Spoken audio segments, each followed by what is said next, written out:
Hi అండి. అందరికీ నమస్కారం. నువ్వు ఏదైనా కొత్తగా మొదలు పెడితే నవ్వుతారు, తర్వాత విమర్శిస్తారు, ఆ తర్వాత అడ్డుకుంటారు. చివరికి నువ్వు గెలిచాక మాకు ముందే తెలుసు గెలుస్తావని అంటారు. నిజమే కదా?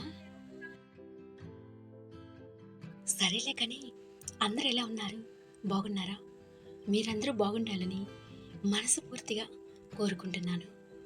మన ఛానల్ని సపోర్ట్ చేస్తున్న వాళ్ళందరికీ కూడా థ్యాంక్ యూ అండి. మరిన్ని మంచి మాటలతో మీ ముందుకు వస్తున్నందుకు మీరు ఎంతగానో నన్ను ఆదరిస్తున్నందుకు థ్యాంక్ యూ అండి. బంగారం మీద బురద చల్లినంత మాత్రాన దాని మెరుపు తగ్గదు. అలాగే సంస్కారం లేని వ్యక్తులు నీ గురించి ఏం మాట్లాడినా విలువ అస్సలు తగ్గదు. బంధం అంటే విడదీయటం కాదండి, విడిపోయిన మనుషుల్ని అతికించడం.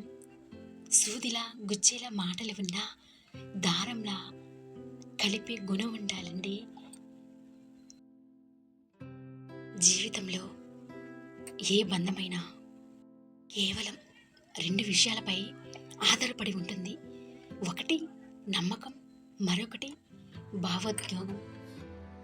నీ మేలు కోరేవారు ఎప్పుడు కూడా నిన్ను ప్రశ్నిస్తూనే ఉంటారు.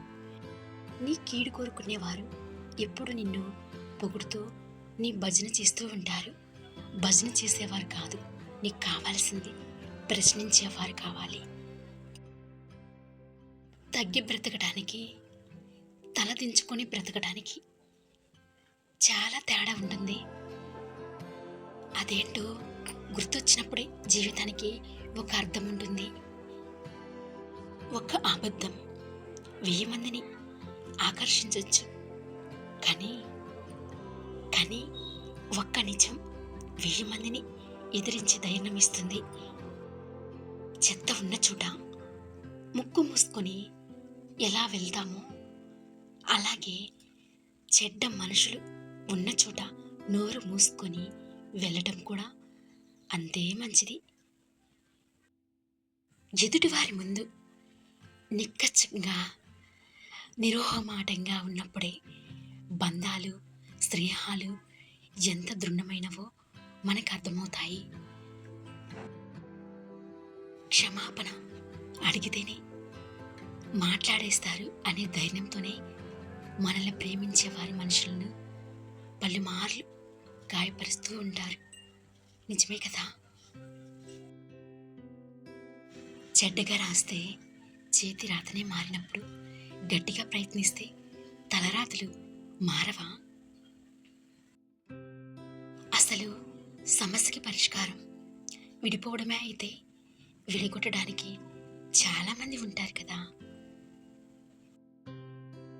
కోపమే అన్ని కష్టాలకు కారణం.